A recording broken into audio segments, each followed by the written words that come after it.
basically in cruise control. And that is time. Manchester United winners by 3-0, though it really shouldn't have got to that point, as we've said already. Marcus Rashford with 2, substitute Jadon Sancho with another as well, just after the hour mark, and at that point the game was all but done. Leicester had their chance in the first half. We say it time and time again, if you don't take them you get punished, and here one of the best teams in the country right now, that is exactly as what has happened here. Leicester beaten by a side who could finish their opportunities. Marcus Rashford, of course, one of the big differences between the two teams, and ultimately his 2 goals have set United on their way to victory. Leicester's mini-winning run comes to an end, and they're going to have to keep their levels high for the visit of Arsenal next Saturday afternoon. But here today at the Theatre of Dreams, it hasn't been a successful afternoon for Leicester City as they march over to their travelling fans to say thanks for their support. They've been beaten here at Old Trafford by 3-0. Thanks, James. Matt Elliott, Ewan Robertson, Jerry Taggart will be with us for the next 20 minutes or so as we assess that defeat at Old Trafford. Jerry, we'll start with you. Obviously, overall, a disappointing afternoon up in Manchester for Leicester. Coming into the game, after what we've seen over the last couple of games, you know, going into the game pretty confident, started the game really well, created 2 or 3 really good goal scoring opportunities, didn't take them, and you knew that at some stage United were going to score because the recent record at the FAD proves that. And unfortunately for Leicester, you know, they were undone by not taking the opportunities that came their way. It's as simple as that. You know, if they take that early lead, then the game changes. You know, there's that old cliche about goals change games, and it is true. And because it was 0-0 for as long as it was, you have to say that Manchester United were always going to get an opportunity to score. And when that opportunity came, they made no mistake, and that was the difference. Man United capitalised on the one opportunity that they had in that first half. Okay, Darlow misses a sitter, but at 0-0, they had one chance and they took it. Leicester couldn't do that. Ewan, what did you make of it? Again, we were saying at half-time how Leicester were the better team, certainly in the first half. That wasn't the case, in fairness, in the second, was it? But overall, they've got to be disappointed with that. Yeah, massively disappointed that never turned up in the second half. It's as simple as that. United's last game at home, then they played Leeds. Leeds made a really fast start in the first half, scored a goal after a minute, capitalised on some poor play by Manchester United, got the second just before half-time. But then Manchester United came out in the second half, played ever so well, got 2 goals, should have won the game. I mean, Leicester in the first half were the better side. It's that simple. And as James said, when those chances, when those good opportunities come your way, no matter what level you play at, National League, North, whatever, Premier League, once those good chances come your way, you've got to take them. I never started the second half. Really disappointed. Sloppy in possession, gave the ball away far too cheaply. I mean, the first 5 minutes of that second half, Dan, you know, let's be realistic. United could have scored 2 goals. You know, Martinez from the free kick, free header in the box, which hits Danny Ward's bar. Rashford cutting in from that left-hand side, and I think the substitution through Leicester slightly, you know, when he took Garnacho off and who hadn't really impacted that first half, he brought Sancho on, he changed things about, he pushed Rashford to the left-hand side, he placed Sancho as the number 10 and pushed the big lad Weghorst as the number 9, and you know, they could have had maybe another couple, maybe two or three more in that second half. The way they carved their opportunities. First 2 goals, you have to say, avoidable. If people do their defensive jobs properly, then I don't think Rashford scores the opening 2 goals. Whether the second one's offside, I mean, I don't trust VAR if I'm totally honest. I mean, he looks slightly inches offside, but once they draw the lines, obviously it's decided that he's online. You know, once again, it's a player holding his hand up in the air, waiting for the decision to be made. Putting his hopes in laps of the god by trying to play offside, and it's a poor defensive line from Leicester, and it's proven that Fass has just played Rashford on the side. Very good first half, very, very good first half. Created some good opportunities, got in some good areas. Don't think Leicester created a thing in that second half, really. No, yeah. Well, how did you see that, Matt? Yeah, covered pretty much by the boys, isn't it? There, but you sort of got the feel that, encouraging as it was the first half, not going back on what we said at half time, because they were pretty impressive, Leicester, but they just have to be so focused, and keep the mistakes to an absolute minimum, if at all, if you're going to get through the game against the likes of Man United, because they've almost got a belief about themselves that even if they're not playing that well, someone will come through with quality because they've got enough of it. And invariably that has been Rashford, hasn't it? Recently? Yeah, it has been Rashford. Newton's got a good point there. Could have been defended better, but Leicester take their eye off the ball, they get punished because of the quality of the man you've got, Rashford in particular. But there's other players out there. Fernandes, he's got a bit about him, hasn't he? Amongst others. But yeah, the little tweak, Leicester didn't come to terms with that Ten Hag made. But you just feel it, for Leicester to get that result today, they had to be ultra clinical at the very top of their game, and Man U off the pace a little bit. And that was the case up until the finishing came into play in the first half. I think Leicester, deservedly got the credits, and we spoke about them being the better team. But also spoke about maintaining that focus, that discipline, keeping the errors to an absolute premium. And that second goal was always going to be a killer if it arrived. It did, and as Ewan says there, it could have arrived a lot earlier, and the game would have been pretty much up. There's not too many teams come back from 2-0 against Man United, because they're not particularly pretty on the eye, but they're quite efficient, aren't they? And that's what they've been doing recently, hasn't it? They've been getting the job done. Yeah, they've got people who know the game. Not all flamboyant superstars like maybe times gone by, where they had the combination of the two. But Martinez, I like him. He's excellent. I think he has a big influence on people. He runs the show for him a little bit, even from centre half, and dictates play, really. He's pointing people, telling them where to go. He keeps them on their toes mentally. And, like I said, they're not always playing free-flowing, attractive football all the time, but they're efficient. Ten Hag's doing a good job of them. And, you have to play very well to beat Man United. And regardless of how well they're playing at the moment or not, but they're just in that zone, aren't they? They play very well for the entirety of the game. Leicester couldn't do that. Yeah, the frustrating thing with that, Jerry, is that Leicester did play very well, didn't they, for 15, 20 minutes at the start of the game. Could have been 2-3, maybe even 4-0 up at one stage. Well, yeah. If they had scored 2 goals, I don't think anybody in the stadium would have had any complaints out of the chances that they had created. And, we've already said, it's all right starting the game well, but it's how you finish that really matters.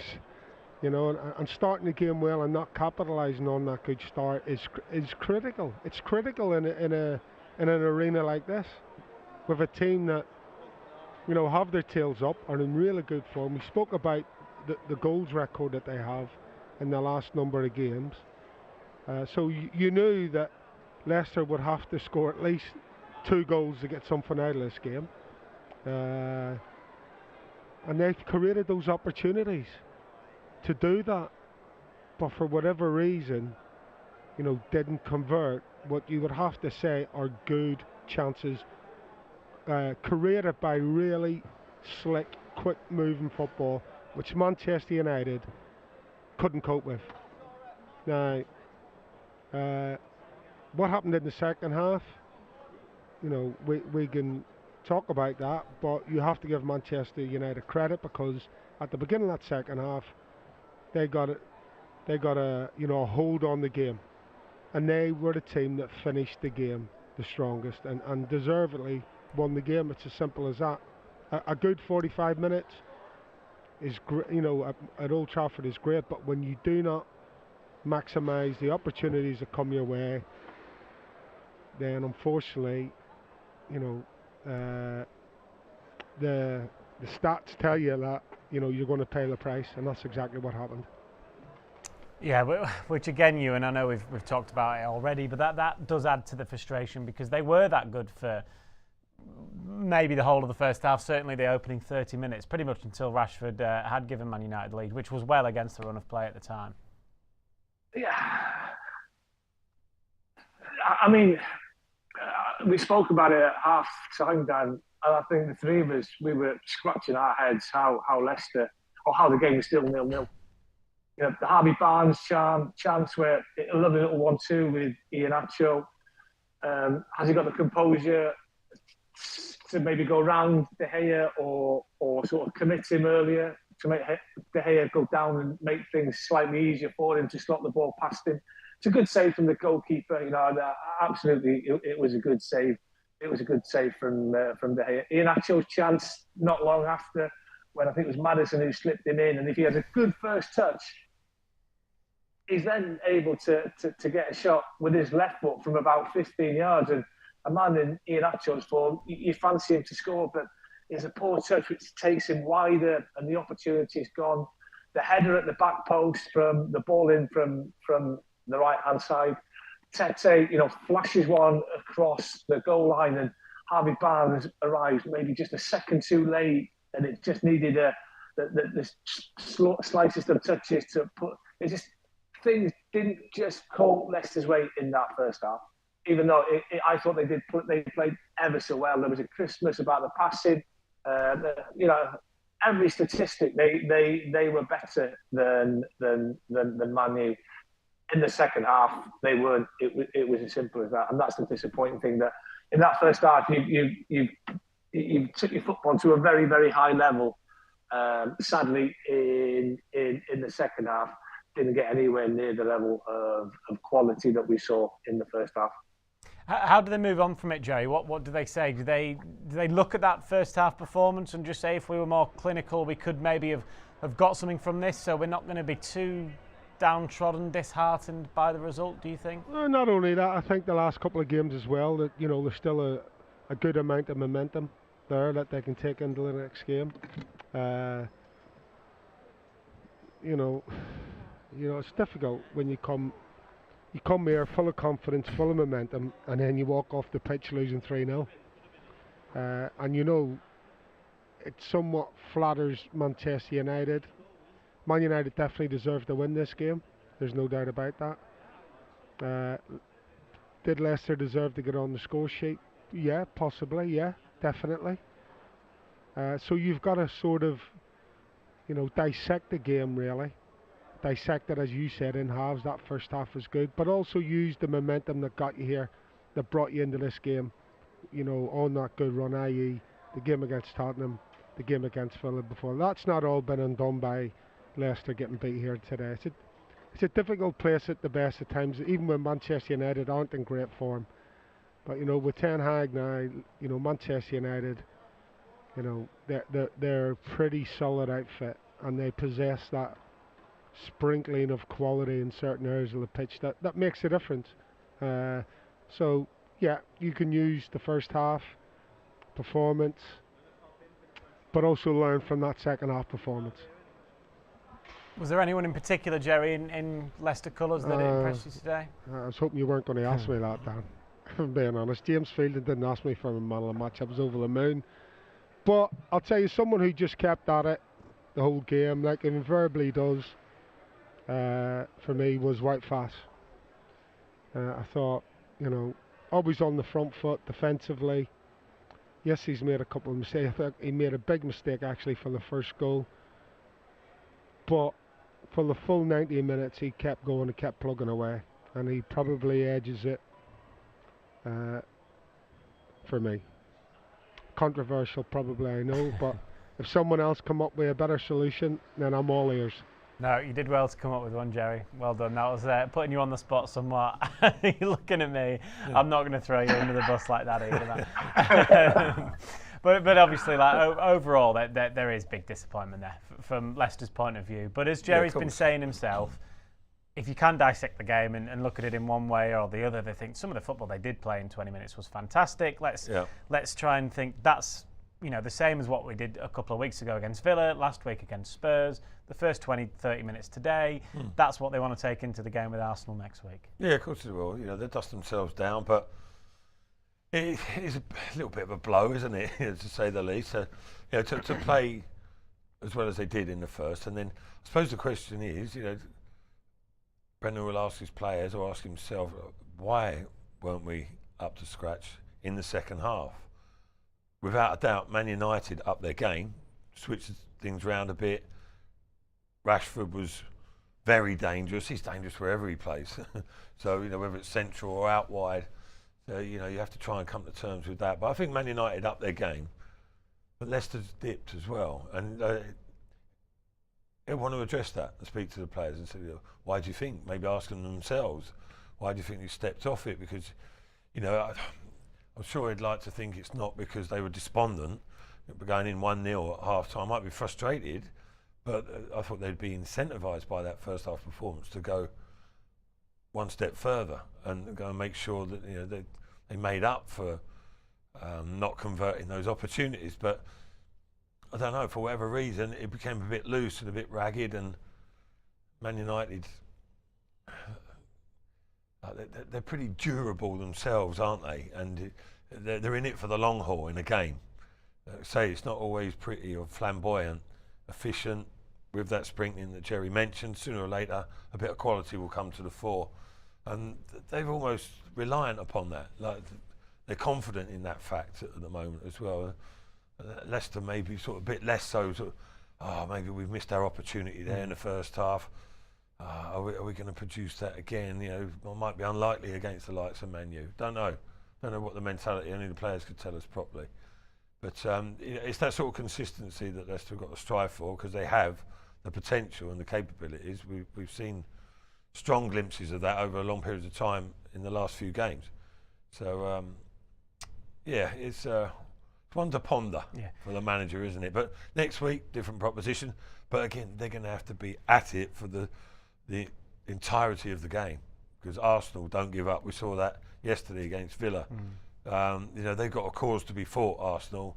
They're going to be tough opposition. So another huge game next weekend. Yeah, you feel, Ewan, the positivity that everyone felt and the confidence that everyone felt after the Spurs game or during the Spurs game, that won't have gone away purely because of this result today. So hopefully next week, when Arsenal come to town, that there will still be the atmosphere that we saw against Spurs, and hopefully the same result against North London opposition.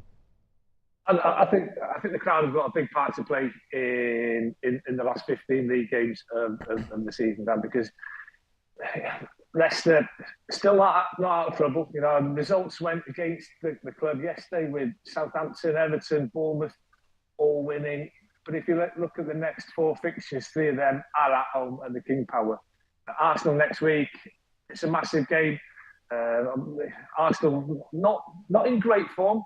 Got away with it yesterday at Villa, but going into that game, they hadn't won in 3. Obviously, they've got Blackburn to come in the 5th round of the FA Cup. Southampton away, we're bottom of the Premier League. And obviously Chelsea come to the King Power, and I think Chelsea have won twice in their last 14 Premier League games. They're all big games from now until the end of the season, because when we just thought with 2 back-to-back wins, and I was looking last time the club won 3 consecutive games in the Premier League was back in January 2021, so over 2 years ago. But defensively is a concern. I don't care what anybody says. No clean sheets in 7. I think that's 28 goals conceded in 12 away games this season in the Premier League. That is a lot. That is a lot, Dan. And that has to be addressed. And they'll have to sit down and look at the goals that they conceded at Old Trafford today and analyse how they could have been defended better and go on from there. Yeah, we know that defensively there have been a few issues, Jerry. A lot of injury issues as well, certainly at the back this season for Leicester. We know that we saw the return of Ricardo, didn't we, against Spurs last week. Could maybe we see his first start next week, potentially? There's a big week, isn't there, in between these two games? Or Yeah. just under a week. Yeah, you'd have probably would like to see maybe Ricardo coming on again and playing on that right-hand side for 15, 20 minutes. I think Tete, in fairness to him, probably faded. Dennis Pratt comes on, maybe Ricardo gets a run out before he gets a start. Who knows? But yeah, listen, you had mentioned it before the game on the pre-match show, you know, about the bench at Leicester is looking a lot more healthy than it has done in recent times. So, you know, that's good moving forward. And you know, obviously competition for places, having those players back has bolstered the focus of the squad, shall we say, and that's why part of the reason why you've seen those two great results that we've seen. Today is obviously a knock to the confidence. You've got to pick yourself up because, you know, Arsenal, well, that comeback are showing their durability. That they're not going away. They're not going to get, you know, bowled over easily by anybody. So they're showing that real durable side to them. So they're going to come here and they're going to scrap for everything. And I think that's what Leicester lacked a little bit of in that second half, was that durability. That willingness to dig deep when the going gets tough. It was a little bit too easy at times. Not everybody, but one or two, you can just sense it from where I'm sat. You know, just too easy to let people muscle you off the ball or not to pick up second balls, stuff like that, which are mega, mega important if you're going to get a result in any game of football, never mind here at Old Trafford. And that's what Arsenal are going to do next week. They are going to scrap, fight, you name it, to try and get a result, because they know how important every single match is. And I think that's the attitude that Leicester have to go into next week's game with. You feel they did go into the Spurs game with that attitude, didn't they, last week? So hopefully they will do the same again next week. Yeah, I think Jerry's got a bit of a point there, though, as well. That's part of being a top-level player, stroke team, you know, where your standards become what is expected. You know, your highest standards, that becomes the norm, and you expect it of yourself. You don't have sort of peaks and troughs too much, too many periods where, you know, you're mediocre. And most teams, most players in the Premier League are capable of very good performances. It's that consistency that gets developed over time, because you have a sort of like yourself standardise yourself. That makes sense. But against, I think a couple of times this season, Leicester had that shocking run at the start, and it was almost a sense of right, lads, against Forest, it was like something needs to happen, and it needs to happen now. And it did happen, because Leicester have that capability. A little bit of that against Brighton. Change of approach, but you could see they came together and went about their business in a workmanlike manner, very un-Leicester-like, to be fair, in terms of, you know, normally attractive to watch. But they knuckled down, and it was like, right, something needs to happen, and it did. That they ground out a result there, and yeah. Again, I just mentioned there previously about a cause to be fought. Leicester had a cause to be fought. Maybe there's an element of they seem to, okay, well, we're away from it 6 points, whatever it is, and from the relegation zone, we're looking upwards. And I've said that about Leicester, and maybe they've still got to sort of grasp the nettle there and still apply themselves at 100%, because you know, it's small margins. Things can go wrong a little bit, and you know, they've got to play as high as they can to their maximum every game. They can't sort of just drop off a little bit here and there, because as Jerry says, you just got a little bit of that feel sometimes that Man United, without playing that well, have that solidity, that sort of way about them that Leicester are trying to aspire to more regularly. But you know, they're capable. They're capable on any given day, but it's getting that consistency. We're pretty much at the end of Matchday Live here on LCFC TV. There's plenty more, though, to come from us over the course of the next week or so. That starts on Monday evening, which is tomorrow, of course. We've got extra time to assess this game with Manchester United. We're on from the slightly earlier time of 5:45. That's because the under-21s are in action. They're playing against Wolves. You can start watching that from 6:45. It's a 7 o'clock kickoff to see the Young Foxes there. We'll then be back again in just under a week for that Matchday Live Premier League game with Arsenal that we've been speaking about. And you can listen to Leicester's The Place, a new podcast with Steve Guppy, available to either watch on YouTube or to listen wherever you get your podcasts.